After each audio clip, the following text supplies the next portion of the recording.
Hello everyone and welcome to Magnet Brains IIT JEE and NEET channel. यहाँ पे foundation courses जो कि JEE और नीट के लिए बहुत बेसिक्स से ज़रूरी होते हैं, यहाँ पूरी बेसिक्स की तैयारी होती है फाउंडेशन में, और competitive exams like JEE and NEET, इन सब की प्रिपरेशन मैग्नेट ब्रेन्स आपको 100% फ्री में कराता है। मैग्नेट ब्रेन्स पे 2-3 वीडियोस देखने के बाद भी कोई पेड सब्सक्रिप्शन या कोई फीस पे नहीं करनी होती है, क्योंकि यहाँ सारी चीज़ें 100% फ्री हैं, वो भी क्वालिटी कंटेंट और क्वालिटी टीचर्स के साथ। चलिए आगे बढ़ते हैं। फाउंडेशन कोर्स केमिस्ट्री में पीरियोडिक टेबल, जो हमारा अभी सबसे रीसेंट टॉपिक चल रहा है, जिसके वीडियोस आपने ऑलरेडी देख लिए हैं, एक्सप्लेनेशन वीडियोस 3 पार्ट्स में थे। तो इस पीरियोडिक टेबल के प्रैक्टिस क्वेश्चंस का पार्ट 3 हम आज करने वाले हैं। ऑलरेडी इसके 2 पार्ट्स हम लोग इन प्रैक्टिस क्वेश्चंस के कर चुके हैं। और बेसिकली जैसे अगर आपने देखा होगा तो पार्ट 1 जो था उसमें क्वेश्चंस थे, जिसमें हमारे 1 लाइनर आंसर्स थे। अगर आपने पार्ट 2 देखा होगा तो उसमें 1 लाइनर आंसर्स के साथ साथ कुछ रीजनिंग क्वेश्चंस थे और साथ में एमसीक्यूज थे आखिरी के पार्ट में। और इस पर्टिकुलर लेक्चर में सारे एमसीक्यूज हैं, क्योंकि बेसिकली हमें टारगेट किसे करना है, एमसीक्यूज को करना है, ताकि हम एमसीक्यूज को अच्छे से कर पाए। थोड़ा सा हम जानते हैं फाउंडेशन कोर्स मॉड्यूल के बारे में। चलिए देखिए, टॉपिक वाइज एक्सप्लेनेशन वीडियोस आपको मिलते रहे हैं, मिलते रहेंगे, और भी मिलेंगे और आगे भी मिलते रहेंगे। सो एक्सप्लेनेशन वीडियोस में हम किसी भी टॉपिक को अच्छे से डिटेल में, डीप में जाके उसे एक्सप्लेन करते हैं बेसिक से, जिससे आपके कंसेप्ट्स क्लियर हो जाए। Then we have the DPP, जिसे हम लोग बोलते हैं डेली प्रैक्टिस प्रॉब्लम। जिस दिन ये वीडियो आएगा उसी दिन आपको एक डीपीपी की शीट मिलेगी जिसमें क्वेश्चंस होंगे इसी टॉपिक से रिलेटेड जो उस दिन आया होगा। उसके नेक्स्ट डे आपको उन्हीं क्वेश्चंस का एक सोल्यूशन वीडियो मिलेगा। मैग्नेट ब्रेन्स की ऑफिशियल वेबसाइट पे दोनों चीजें मिलेंगी आपको। ये मैग्नेट ब्रेन्स के यूट्यूब चैनल पे मिलेगा। चैप्टर वाइज एमसीक्यूज, 500 से भी ज्यादा क्वेश्चंस जो आपके पास एक बढ़िया सी क्वेश्चन बैंक तैयार कर देंगे। डाउट सॉल्विंग सेशन जो आपके लगा करेंगे, जिसमें आप अपने फैकल्टीज के साथ, अपने टीचर्स के साथ लाइव इंटरेक्शन कर सकते हैं और अपने डाउट्स क्लियर कर सकते हैं। Weekly test papers chapter wise, जिसमें आपको चैप्टर टू चैप्टर टेस्ट हुआ करेंगे, जिससे आपके कंसेप्ट्स में और निखार आ जाएगा और अच्छे आपके कंसेप्ट्स हो जाएंगे। Then guidance about paper pattern से रिलेटेड गाइडेंस, स्ट्रेस मैनेजमेंट से रिलेटेड गाइडेंस और ऑफिशियल नोटिफिकेशन से रिलेटेड सारी डिटेल्स आपको Magnet Brains IIT JEE and NEET channel पे मिलने वाली है। चैप्टर वाइज 1 शॉट रिवीजन, यहाँ पे 1 शॉट रिविजन्स भी आपको मिलेंगे। इसका मतलब एक चैप्टर पूरा एक गो में, पूरा कंपाइल्ड फॉर्म में आपको वीडियो मिलेगा, जिसमें आप एक गो में, एक ही बार में पूरे चैप्टर को अच्छे से कवर कर सकते हैं। फिर आता है online test series. Online test series में आपको ऑनलाइन टेस्ट जो होंगे वो आपको बार बार टेस्ट करते रहेंगे, एक सीरीज के फॉर्म में चेक करेंगे, टेस्ट करेंगे, जिसमें आपके कंसेप्ट्स और अच्छे हो जाएंगे। आप पढ़ेंगे अच्छे से तो आपके कंसेप्ट्स अच्छे होंगे और नॉलेज अच्छा हो जाएगा, ब्रश अप हो जाएंगे आपकी सारी स्किल्स। ओके, सो इसी के साथ हम सबसे पहला क्वेश्चन शुरू करते हैं। The values of the second electron affinity of elements are positive, which of the following could be the appropriate reason. क्या रीजन हो सकता है आयनाइजेशन, इलेक्ट्रॉन एफिनिटी की वैल्यू पॉजिटिव होने का। Work has to be done against the force of repulsion of the valence electrons of the uninegative ion. Valence electrons के against में हमें काम करना है, इनका कहना है work has to be done against the force of repulsion. पहला point, work has to be done against the force of attraction of the nucleus. एक बात बताइए, इलेक्ट्रॉन को डालने में फोर्स ऑफ अट्रैक्शन के अगेंस्ट में हमें क्यों काम करना है? फोर्स ऑफ अट्रैक्शन के तो अलोंग वे में ही हमें काम करना है ना। आगे, the electron loses its energy since it has to work against the repulsive force. भाई इलेक्ट्रॉन क्यों एनर्जी अपनी लूज कर देगा? इलेक्ट्रॉन थोड़ी ना एनर्जी लूज करेगा। यहां पे तो हम एनर्जी, हम इलेक्ट्रॉन को डाल रहे हैं एटम में और एटम एनर्जी को लूज कर रहे हैं इलेक्ट्रॉन को गेन करने में। This is what is electron affinity. और फिर आता है in uninegative ions the effective nuclear force of attraction towards the valence electrons becomes more. Uninegative ions में, वैलेंस इलेक्ट्रॉन्स में भाई फोर्स ऑफ अट्रैक्शन अच्छा नहीं होता है, कमजोर पड़ जाता है इफेक्टिव न्यूक्लियर चार्ज, क्योंकि अभी प्रोटॉन उतने ही है, इलेक्ट्रॉन का नंबर बढ़ गया है। तो करेक्ट आंसर हमारा होगा फर्स्ट वाला, कि जो वर्क है वो किसके अगेंस्ट में करना पड़ता है? वैलेंस इलेक्ट्रॉन्स के, क्योंकि ये आपका न्यूक्लियस है और आपके शेल में ऑलरेडी वैलेंस इलेक्ट्रॉन तो प्रेजेंट होंगे। अब तुमको अगर इलेक्ट्रॉन डालना है अगर शेल में, तो इनके रिपल्शन के अगेंस्ट में आपको एनर्जी लगा के भाई इलेक्ट्रॉन को अंदर डालना पड़ेगा। इसीलिए इलेक्ट्रॉन एफिनिटी की वैल्यू पॉजिटिव हो जाती है। So this is the correct answer. Okay, आगे बढ़ते हैं।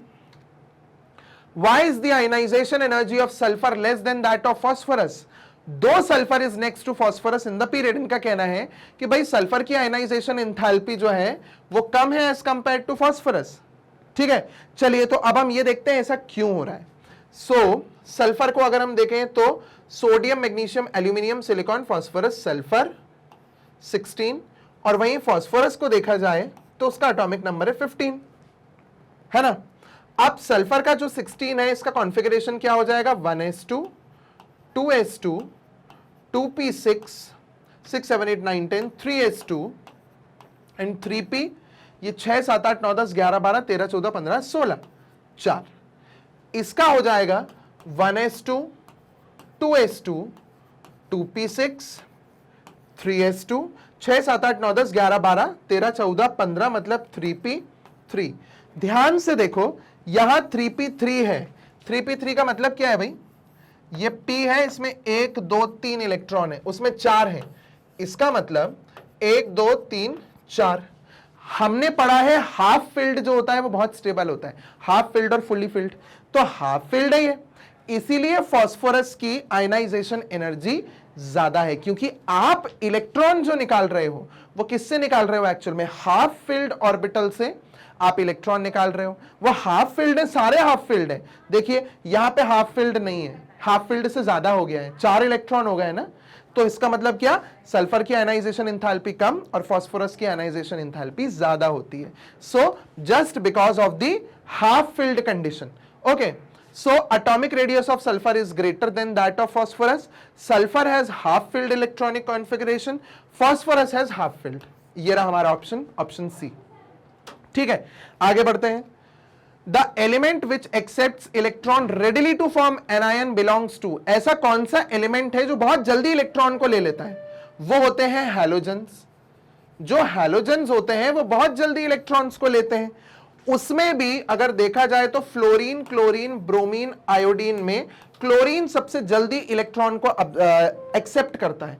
ऐसा इसलिए होता है क्योंकि फ्लोरीन का क्या है, वैसे तो देखो फ्लोरीन का साइज छोटा है, वो जल्दी इलेक्ट्रॉन को लेगा, बट फ्लोरीन में क्या है, वॉल्यूम बहुत कम है, मतलब छोटा है और बहुत सारे इलेक्ट्रॉन से कम वॉल्यूम में।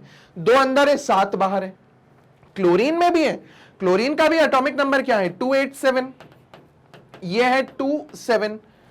तो इसमें वॉल्यूम के हिसाब से इलेक्ट्रॉन ज्यादा है। क्लोरीन का वॉल्यूम बढ़ गया ना, साइज बढ़ गया, तो इलेक्ट्रॉन्स उतने ज्यादा भरे हुए नहीं होते हैं, तो इससे क्या रिपल्शन नहीं होता। तो क्लोरीन बड़ी रेडिली इलेक्ट्रॉन को एक्सेप्ट कर लेता है। वहीं यहां वॉल्यूम कम होके और इलेक्ट्रॉन ज्यादा होने के कारण फ्लोरीन में थोड़ा सा रिपल्शन आ जाता है इलेक्ट्रॉन को लेके। सो अब अगर हम देखें तो हमारा फ्लोरीन जो है ये तो सेकेंड पीरियड में आता है। अगर हम बात करें तो हमारा फ्लोरीन आता है सेकेंड पीरियड में, क्लोरीन आता है थर्ड पीरियड में, ब्रोमीन आता है फोर्थ पीरियड में, तो क्लोरीन है third period. That means third period and 7A group. 7A group मतलब 17th group. So B is the correct answer. 17th group का थर्ड पीरियड बहुत जल्दी इलेक्ट्रॉन को लेता है और वो कौन है, हमारा क्लोरीन है। क्लियर, चलिए आगे बढ़ते हैं। Identify the oxide which forms the strongest base. इनमें से स्ट्रॉन्गेस्ट बेस कौन सा है, ये तो हमने छोटी क्लासेस में भी पढ़ा है, NaOH। और NaOH का जो ऑक्साइड है वो है Na2O। Na2O को पानी में घोलोगे NaOH बन जाएगा। सो Na2O is the oxide which forms a very strong base. Aluminium, magnesium, calcium से ज्यादा स्ट्रॉन्ग बनाता है NaOH। ओके, और ये तो एल्कली है, बहुत अच्छा है ना। The formula of the oxide of an element M is M2O3. M2O3. The first 4 ionization energies of the element M can be in the order. या वैल्यूज दिए, हम वैल्यूज कैसे पता करें, बड़ा आसान है, तुक्का लगाना है। कैसे लगाना है, यहां M2O3 बोला है, मतलब M की वैलेंसी कितनी है, M की वैलेंसी 3 है, O की वैलेंसी 2 है ना। क्रिस क्रॉस होता है ना, अगर M की 3 होगी और O की 2 होगी तभी तो ये क्रिस क्रॉस होके M2O3 बना है। तो M की वैलेंसी 3 है, M की वैलेंसी 3 है, मतलब इसके वैलेंस इलेक्ट्रॉन्स 3 हैं। M के पास 3 वैलेंस इलेक्ट्रॉन्स है आउटर मोस्ट शेल में। आउटर मोस्ट शेल में 3 वैलेंस इलेक्ट्रॉन है। तो आपने 1 इलेक्ट्रॉन निकाला, ठीक है, 2 इलेक्ट्रॉन निकाले, ठीक है, 3 इलेक्ट्रॉन निकाले, अभी भी ठीक है, बट अब जब ये 3 इलेक्ट्रॉन निकल जाएंगे तो अब आ गया आपका वैलेंस शेल। जो वैलेंस शेल आएगा 3 इलेक्ट्रॉन निकलने के बाद वो फुली फिल्ड होगा। अब इलेक्ट्रॉन निकालने में बहुत एनर्जी लग जाएगी, तो आखिरी आयनाइजेशन एंथैल्पी बहुत ज्यादा अमाउंट की होनी चाहिए। चलिए देखते हैं। 120, 270, 400 एंड 5098, 210, 150। अब 210 के बाद देखो 150 कम हो गया, बल्कि आयनाइजेशन एंथैल्पी बढ़ते रहना चाहिए। 70, 100, 105, 120 ये ज्यादा है, बट इसकी आखिरी आयनाइजेशन एंथैल्पी देखो कितनी कम है, 560, 410। यही गलत, कम हो गया ना, उल्टा कम होता जा रहा है ये तो। नहीं, ऐसा नहीं हो सकता। 120 एक इलेक्ट्रॉन निकाला, दूसरा निकालने में ताकत लगी, तीसरा निकालने में देखो और वैल्यू बढ़ गई, चौथे में देखो कितनी ज्यादा वैल्यू हो गई, 5098। This is the correct answer. चौथा इलेक्ट्रॉन क्योंकि अब जो निकलेगा वो वैलेंस शेल फुली फिल्ड होगा, उसमें से निकलेगा। So A is the correct answer. Okay, next, the chemistry of alkali metals is essentially the chemistry of unipositive ions. Alkali metals की केमिस्ट्री को हम बोलते हैं कि भाई ये यूनिपॉजिटिव आयंस की केमिस्ट्री है। यूनिपॉजिटिव आयन समझते हो, uni means 1, positive means plus. So ऐसे एलिमेंट्स जिनके ऊपर 1 प्लस चार्ज हो, मतलब एक पॉजिटिव चार्ज हो। अगर मैं इसको लिखूं तो ऐसे लिख सकता हूं। इनकी केमिस्ट्री एक्चुअल में एल्कली मेटल्स की होती है। बिल्कुल सही, एल्कली मेटल्स पहले ग्रुप में आते हैं, उनमें एक इलेक्ट्रॉन आप निकाल दो तो उनके ऊपर एक पॉजिटिव आ जाएगा और वो स्टेबल हो जाएंगे, तो वो यूनिपॉजिटिव ही तो आयन फॉर्म करते हैं। They have low ionisation energy, बिल्कुल सही, उनकी आयनाइजेशन एनर्जी बहुत कम होती है। एक इलेक्ट्रॉन फटाक से निकाल दो और वो दे भी देंगे। एल्कली मेटल्स पहला ग्रुप। They have strong tendency to lose single valence electron, बिल्कुल सही, एक इलेक्ट्रॉन देने को हमेशा तैयार। Second ionisation energy values are very high. Obviously चीज है भाई, कोई भी एलिमेंट ले लो, आप सोडियम ले लो, 281, एक इलेक्ट्रॉन निकाल दिया, खुश हैं हम। अगला इलेक्ट्रॉन इसमें से निकलेगा 8 में से, जो कि फुली फिल्ड शेल है, बहुत ताकत लग जाएगी। इस वजह से सेकेंड आयनाइजेशन एंथैल्पी काफी हाई होती है, बिल्कुल सही पॉइंट है। दैट मींस हमारे तीनों पॉइंट सही है। All the above is the correct answer. ठीक है, next, sodium ion, fluoride ion and magnesium ions have the same. Sodium Na+ मतलब कितने इलेक्ट्रॉन, 10 to 8। F- में कितने इलेक्ट्रॉन हो सकते हैं, एक इलेक्ट्रॉन ले ले। वैसे फ्लोरीन में 9 होते हैं, तो फ्लोराइड में हो जाएंगे 10, फिर वही सेम चीज। और Mg2+ मतलब 12 इलेक्ट्रॉन होते हैं मैग्नीशियम में, 2 निकाल दिए तो क्या बचा, 2,8, 10, एक ही जैसा electronic configuration. B is the correct answer. Okay, gallium is more electronegative than aluminium even though electronegativity of the elements decrease down the group. It is due to, भाई उनने बोला गैलियम ज्यादा इलेक्ट्रोनेगेटिव है as compared to aluminium even though the electronegativity of the elements decreases down the group. It is due to atomic size बढ़ने से, नहीं, reason सही नहीं। एटॉमिक साइज बढ़ने से आयनाइजेशन एंथैल्पी, इलेक्ट्रोनेगेटिविटी कम और वो एटॉमिक साइज बढ़ने से कम होती है। गया increase in the ionisation energy कैसे बढ़ रही है, increase in the effective nuclear charge, बिल्कुल सही है। इफेक्टिव न्यूक्लियर चार्ज कैसे बढ़ रहा है, गैलियम में नंबर ऑफ प्रोटॉन्स बहुत ज्यादा है, तो वो खींचता है इलेक्ट्रॉन को अपनी तरफ। This is the correct answer. Okay, option C. The total number of inner transition elements बड़ा सिंपल है। लैंथेनाइट्स 14, एक्टिनाइट्स 14, हो गए 28, 28। Simple theoretical question. Which one of the following doesn't come under zero group, इनमें से कौन सा zero group में नहीं है। जीरो ग्रुप हमारे noble gases, helium, neon, argon, krypton, xenon, radon. Helium दिख रहा है, नियॉन दिख रहा है, आर्गन दिख रहा है, कौन नहीं है, के नहीं है।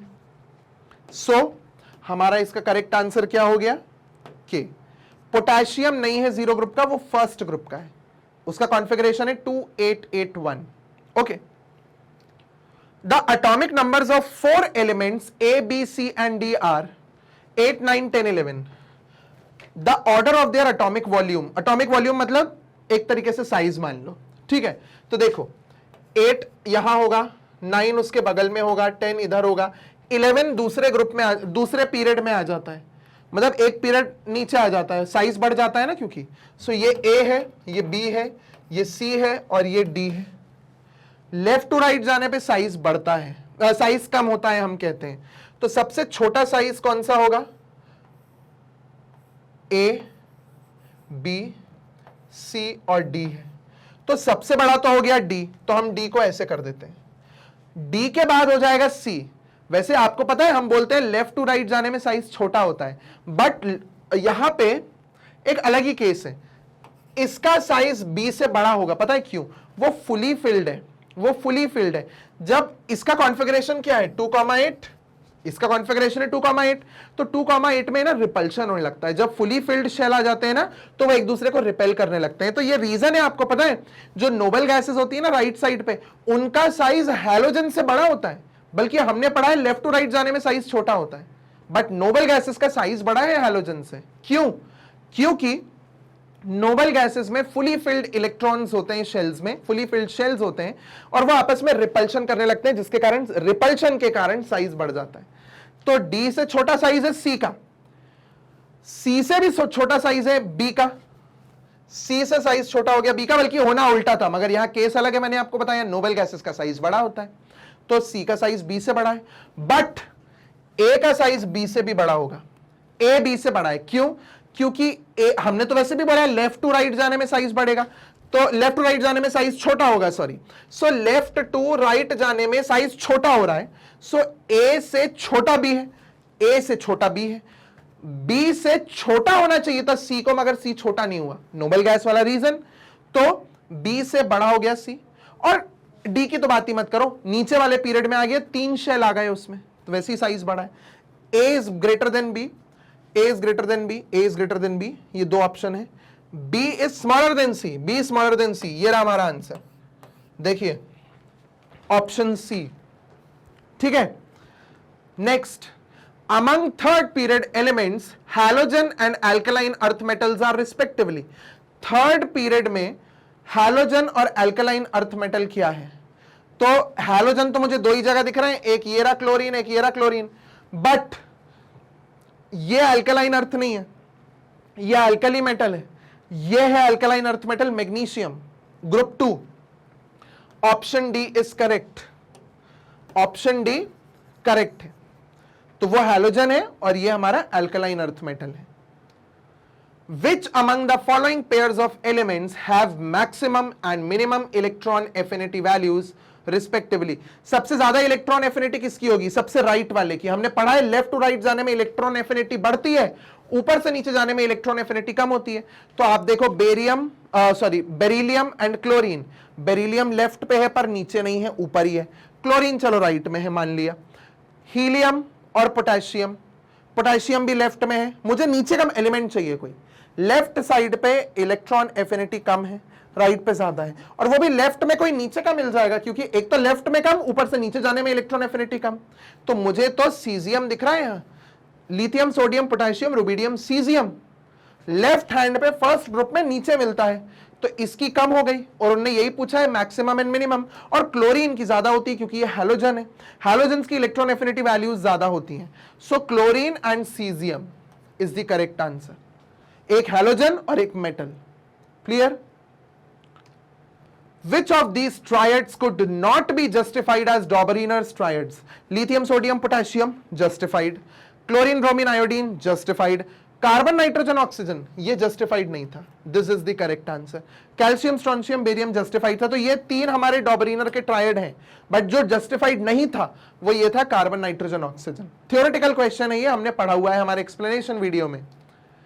An element belongs to third A group and fourth period in the modern periodic table. What could be the probable atomic number of that element? Third group में है, चलो देख लेते हैं, कोई बात नहीं। फोर्थ पीरियड मतलब 4 शेल होंगे, और फोर्थ पीरियड और थर्ड, और इन्हें बोला है 3A ग्रुप। 3A ग्रुप आता है हमारा कैसे? ध्यान से देखिएगा, अभी हम लोग बता देंगे कितने इलेक्ट्रॉन्स। ध्यान से देखिएगा, 3A ग्रुप 1 2, यहां ये होता है 3A ग्रुप, ये वाला, ठीक है। तो ये 1 2 3 4 5 6 7 8 9 10 11 12 13, ठीक है। और इनने बोला है कौन सा फोर्थ, मतलब सबसे पहला तो ऊपर होता है, फिर एक, फिर दूसरा, तीसरा और चौथा। चौथे पीरियड का मुझे ये वाला एलिमेंट चाहिए। चौथे पीरियड का ये वाला एलिमेंट कौन सा होगा? अब देखो ध्यान से, चौथा पीरियड है, इसका मतलब चौथे पीरियड में थर्ड शेल में 18 इलेक्ट्रॉन्स होते हैं, है ना। सो 18 + 2 20, 28, और उनने बोला है 3A ग्रुप। हमने पढ़ा है कि जो पी ब्लॉक एलिमेंट्स होते हैं वो रिप्रेजेंटेटिव एलिमेंट्स होते हैं, तो जो ग्रुप होता है वैसा ही नंबर होता है वैलेंस इलेक्ट्रॉन्स का। 3A ग्रुप है, 3 वैलेंस इलेक्ट्रॉन्स होंगे। सो कितना हो गया? 18 और 2 20, 8 28, 29 30 31, 31।